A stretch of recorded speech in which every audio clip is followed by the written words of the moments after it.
আমসত্ত্ব আমার মেয়েটার এত বেশি পছন্দ, আমি আসলে ভাবছিলাম যখন এই রেসিপিটা শুরু করেছিলাম যে এটা কি আমি শেষ করতে পারবো, মানে শুকানো পর্যন্ত আদেও রাখতে পারবো কিনা, নাকি তার আগেই শেষ হয়ে যাবে। যাই হোক, কোনো রকমভাবে আর কি পেরেছিলাম। তো আজকে শেয়ার করছি এই আমসত্ত্ব বা ম্যাঙ্গোবারের রেসিপি। আমি এখানে প্রায় 2 কেজি পরিমাণ পাকা আম নিয়ে নিয়েছি।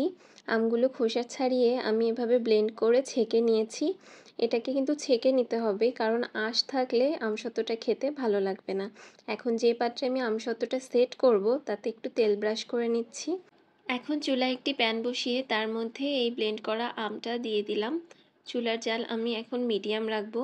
এখন এর মধ্যে অ্যাড করে দিচ্ছি 3/4 কাপ পরিমাণ চিনি, আর দিয়ে দিচ্ছি সামান্য একটু লবণ। আমি যে আমগুলো এখানে নিয়েছি সেগুলো কিছুটা টক ছিল, এজন্য আমি 3/4 কাপ পরিমাণ চিনি অ্যাড করেছি। তবে আপনারা আমের মিষ্টির উপর ডিপেন্ড করে চিনিটা অ্যাড করবেন। আম যদি বেশ মিষ্টি হয় সেক্ষেত্রে 1/2 কাপ বা তার থেকে কিছুটা কম পরিমাণ চিনি অ্যাড করতে পারেন।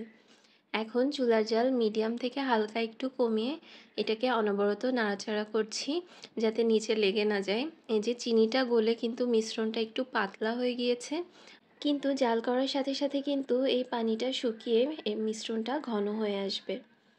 মিশ্রণটা এরকম ঘনত্বে আসার পরে চুলা থেকে নামিয়ে নিব। আমার এখানে প্রায় 15 মিনিটের মতো সময় লেগেছে। এখন গরম অবস্থায় যে প্লেটে আমি এটাকে সেট করব সেই প্লেটে নামিয়ে নিচ্ছি। নামিয়ে এভাবে ঘুরিয়ে 4 সাইড থেকে সমান করে নিচ্ছি। আমার কাছে এরকম স্টিলের প্লেট আর ছিল না, এজন্যে আমি এরকম ছড়ানো ট্রেটা নিয়ে নিয়েছি। এর মধ্যে বাকিটা ঢেলে দিয়ে সমান করে নিব।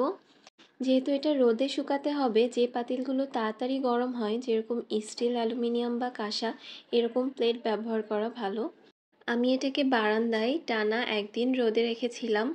তবে আপনারা চাইলে ছাদেও দিতে পারেন, সেটারও বেশি ভালো হয়, রোদটা ভালো পায়। অবশ্যই ঢেকে দিবেন।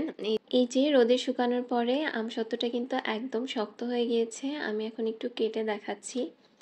যাই হোক, এখানে কাটতে কাটতে আমার অর্ধেক গায়েব হয়ে গিয়েছে, আমার মেয়ে গায়েব করে দিয়েছে।